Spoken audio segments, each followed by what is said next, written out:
Welcome to the 2008 Woodward Avenue Special Edition of Backyard WrenchHEADS TV. This cruise is the largest single-day automotive event in the world. Each year on the third Saturday in August, this event attracts over 40,000 classic cars, hot rods, customs, muscle cars, and, well, a few that simply have no category at all. But just where did all these cars come from? And just who are these people who have built, customized, and restored these cars? In this episode, you'll meet some of the most passionate automotive enthusiasts around. We'll introduce you to the early generation of hot rodders from the 30s and 40s, to the rockers of the 50s, then to the boomer generation of the 60s and early 70s muscle cars, and right up to the younger tuner crowd. All of these people make up the true reality of the car hobby, which is exactly what Backyard WrenchHEADS TV is all about. So hop in as we do a little cruising, and let's meet these Backyard WrenchHEADS. We'll be right back after this message from our sponsor. Have you seen my toothbrush, honey? It was here 3 hours ago. It's the third one that's turned up missing since you bought that GTO. Now I don't mean to be whiny, but it's my teeth I want white and shiny. So have you seen my toothbrush, honey? Don't get me started on that lost dental floss. Yep, he's a car guy, and car guys ride with us. 2008 marks the 14th year for this annual gathering of chrome, steel, and plenty of horsepower. Each year, this event draws spectators and car owners from all over the world. Okay, I come out here every year for Woodward because I just love it, and I mean love it. My wife thinks I'm nuts. I'm here to see all the cool cars cruising down Woodward. I came from Germany. It's Frankfurt, middle of Germany. The first Woodward Cruise, yes. I enjoy this. A lot of cars here. This is the second cruise I've been to. We love the old cars. We love the area. It's an event, and it's a lot of fun. You know, we just have a real appreciation for the work that goes into making them look as beautiful as they do. I just find the artistic quality of what's gone into making the cars what I'm attracted to, and just it's part of our history. More than 1 million spectators will line the streets to see their favorite classics and hot rods. The Fords, the Chevys, the Mopars, just about every make and model imaginable is out here cruising today. Many of these vehicles are driven by people who share a passion for the cars of their youth. First, there are the earliest of hot rodders who love the 30s and 40s cars when rodding was really just getting underway. These are the true grassroots hot rodders who paved the way for where we are today. Well, I have 49 Plymouth. It was the first car I owned in '54. Customized it, changed the grill, skirts, never got painted, stayed prime. I've been hot rodding for about 45 years. Because all my buddies were into cars. That's how I got started. I'm 73 years old now. I keep kidding everybody that they might bury me in the car, but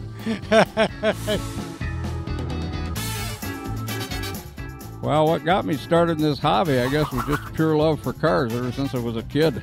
And as time went on, I got a little bit bigger ones and a little bit better ones. The first one was the little 33 Ford that I had.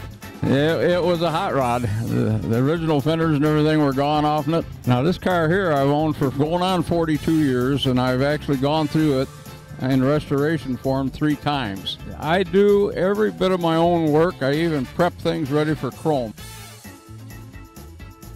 I'm Fred Swan, and I'm a backyard wrenchhead. Then came the rockers of the 50s and early 60s. These were some really cool cats back in the day, and their cars were outfitted with lots of chrome, fuzzy dice, dual antennas, spotlights, and fender skirts. And hey, did I mention the chrome? In the 60s, I liked Big Daddy Roth, and the Rat Fink and that kind of stuff, and Mercuries and Flames and all that kind of like wild, cartoon stuff. Yeah, as far as this car being like a 50s retro type of look, that's kind of like what they did back then. The leg pipes, and they lowered down dummy spots just for aftermarket goodies. and the fender skirts, or they had bubble skirts. Basically back then you just had what you had and you put on the goodies that you could, you know. I have been hot rodding since I was about 13 or 14. I traded a bicycle for a 37 Chevy when I was a kid, so I started it. I did a lot of cruising back in 50s and 60s. It was every weekend at least, and a couple times during the week. It was, you know, a lot of fun. Became 16 about 1961 and had my first car, and I started customizing my cars and putting flamethrowers on the back of them. And I was kind of always known as the flamethrowing guy. On the weekends, we'd always come up here to Woodward and drag race at the totem pole, and I raced a lot of the 427 Fords up here, and I even raced the Royal Pontiac at one time, and I lost because that was quite a bit faster than my car. It's a 1951 Ford. It's a car I've had for about 10 years, and it's all full custom. It's a radical custom. When I shoot the flames, it draws a big crowd, and people start yelling and screaming, and the biggest kick I get out of it is watching the young kids and the little kids, and their eyes just open up, and you know, the little kids love it. I'm Bob, and I'm a flame-throwing backyard wrench head. Hey, this lane's for cruisers only.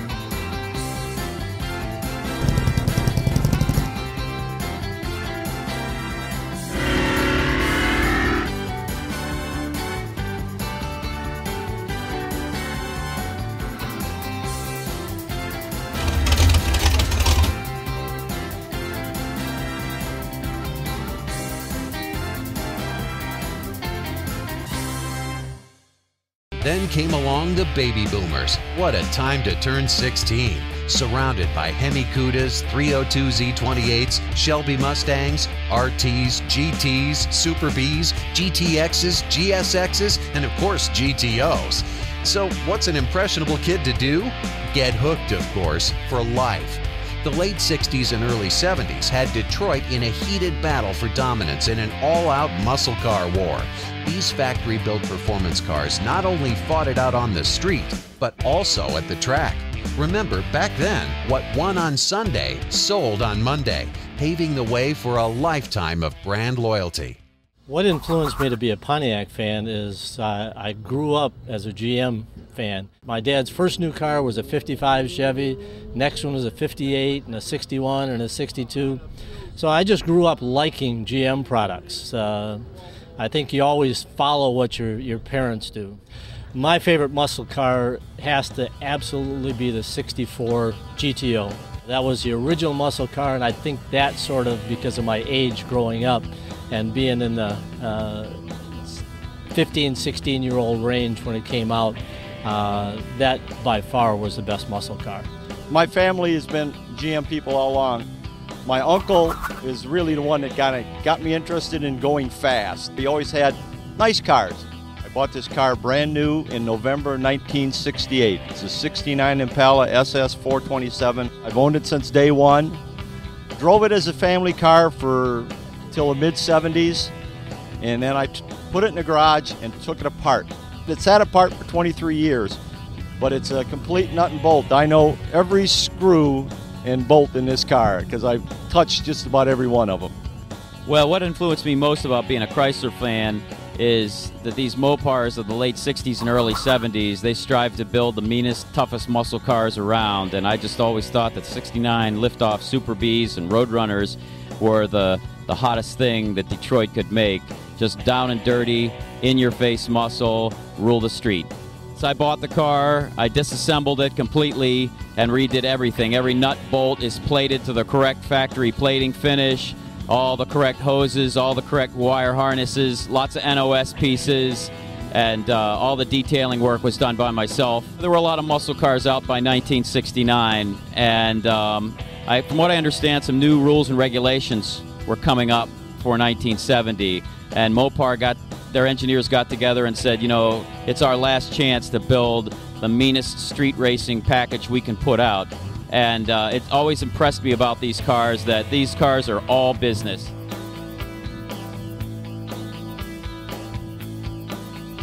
My name's John, and I'm a Super Bee loving backyard wrench head.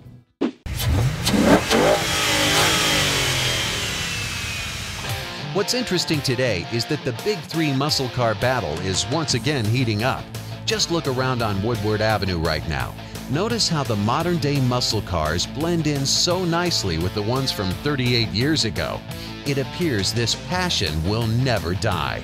The looks are pure retro, but today's technology is milestones ahead of their predecessors. This car blends in with the classic cars primarily because they've made it the same style as the 1970 Challenger.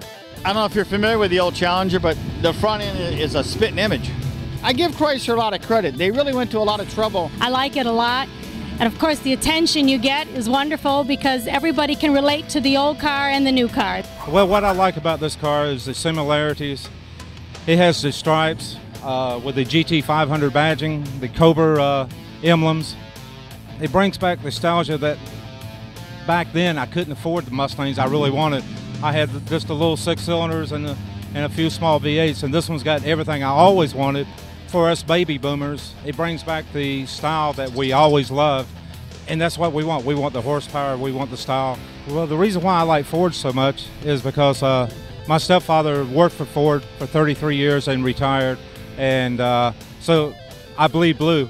My first car was a 66 Dodge Coronet with a 318. It wasn't a Ford, but you know, when you're 16, you'd take anything you can get.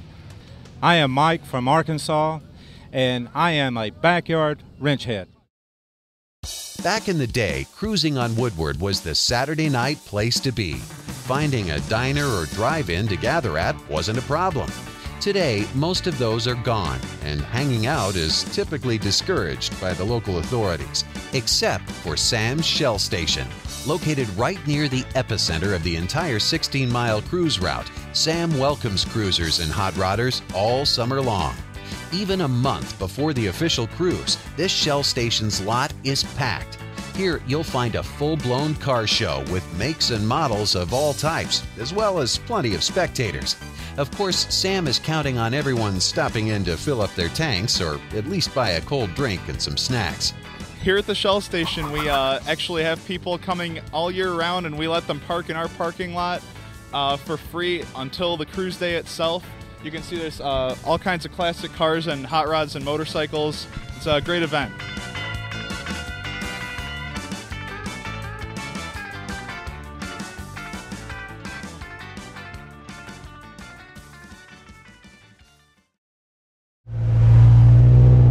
With a unique style of their own, the next generation of young gun hot rodders is the tuner crowd.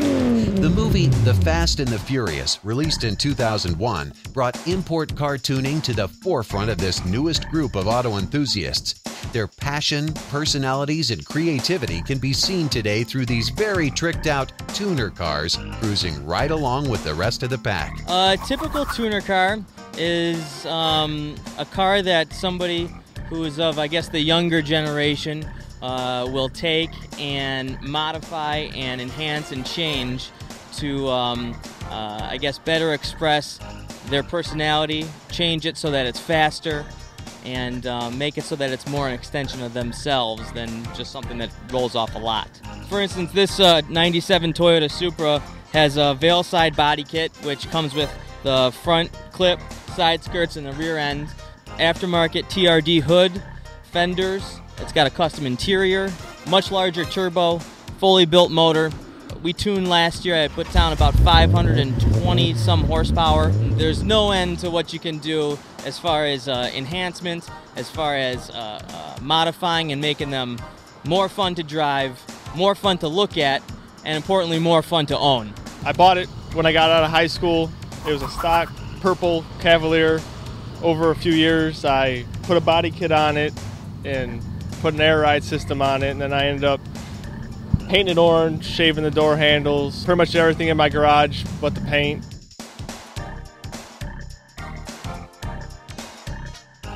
It's about coming out here at the Dream Cruise and enjoying the car culture and being around people who share the similar interests and enjoy the same sort of things. And whether it be an old car, classic, or a newer tuner like this Toyota behind me, At its heart, it's all the same thing.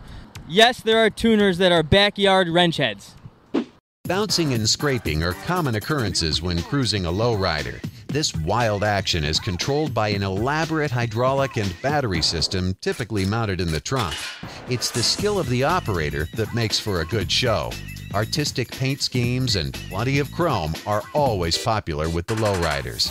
It's a style of the owner. It's more of like an expression of the owner is what I feel of it. I like the style of lowriders because when I was younger, I saw my first one when I lived in Alabama, and there's a phrase they say, the lowrider bug will bite you, and I got bit when I was little, and I can't let it go. I've owned this car now for roughly 6.5 years, and every day after work, I wrench on it. No, it's a detached garage, it's 3 cars, you know, a little workbench and a toolbox, man. That's how I do it. I'm Nick, and I'm a low-riding backyard wrench head.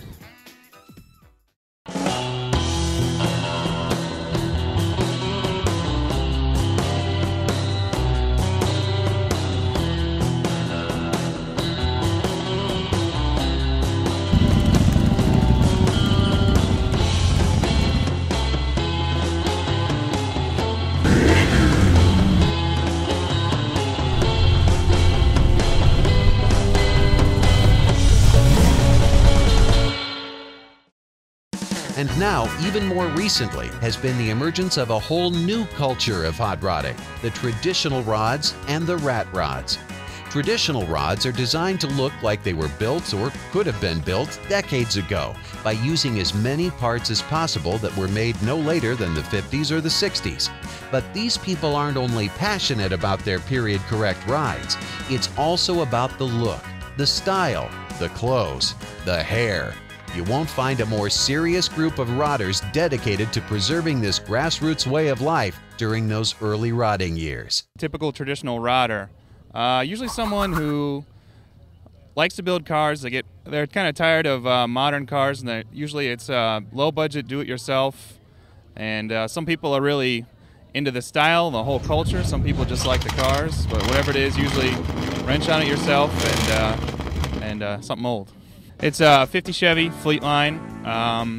It's got a bunch of modifications. It's got grill teeth up front. Those are an old accessory item, along with the taillights. It's got a 55 Plymouth bumper, French headlights, 55 Chevy rear bumper. It's been bagged, so it's quite low in the back.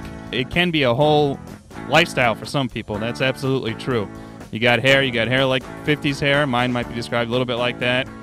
Got to have black T-shirts because can't be into it without black T-shirts. I wish we had more white T-shirts. Honestly, it gets a little hot in the summer, but I would describe the traditional rodder as someone who stays true to the heritage of the vehicle that they're working on. They like to take a lot of the unique characteristics and original components, keep those in the vehicle, even if they alter it, chop it, lower it. Some of the other traditional characteristics you'll see in the culture would be rockabilly music, a lot of tattoos, pin-up girls, the greaser look. I'm Asher Panion, and I'm a traditional rodder and a backyard wrench head. Another recent trend in hot rodding is the rat rods. A rat rod is a style of hot rod or custom car that in most cases imitates, and in some cases exaggerates, the early hot rods of the 40s, 50s, and 60s. Most rat rods appear unfinished. Some are, and some are not. These vehicles are equipped with just the bare necessities.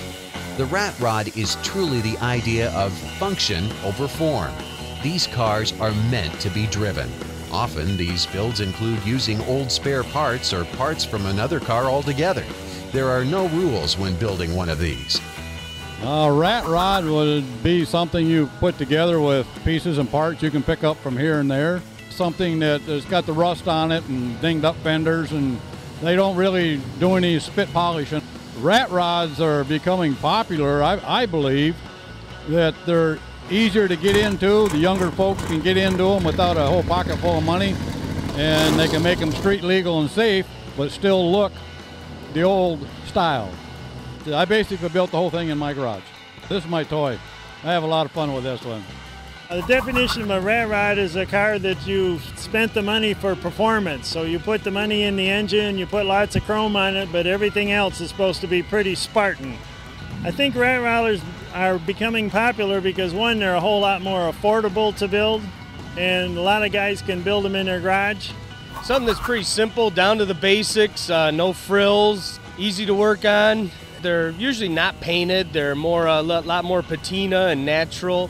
You know, no door panels on it, and it's just an all metal body, and it's ratty. Yeah, the group of people I think that like rat rods, they're more the nostalgia, old school hot rodders that like you know, the way that they were built, very simple back in the 50s. I grew up around cars all my life. My dad was into hot rods when he was younger. Used to race out on Woodward back in the 60s.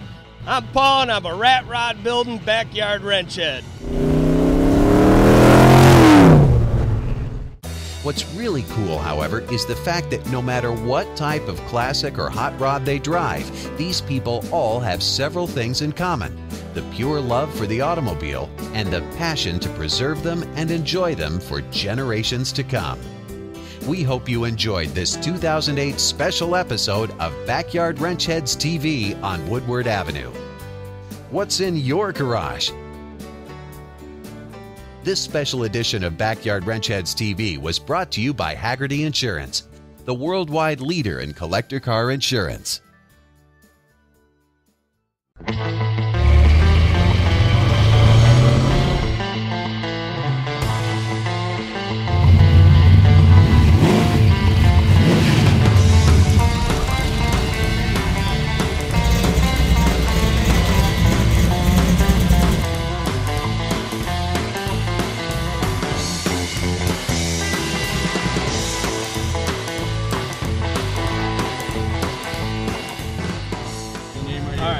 I'm Paul, and I'm a backyard building rat rod wrench.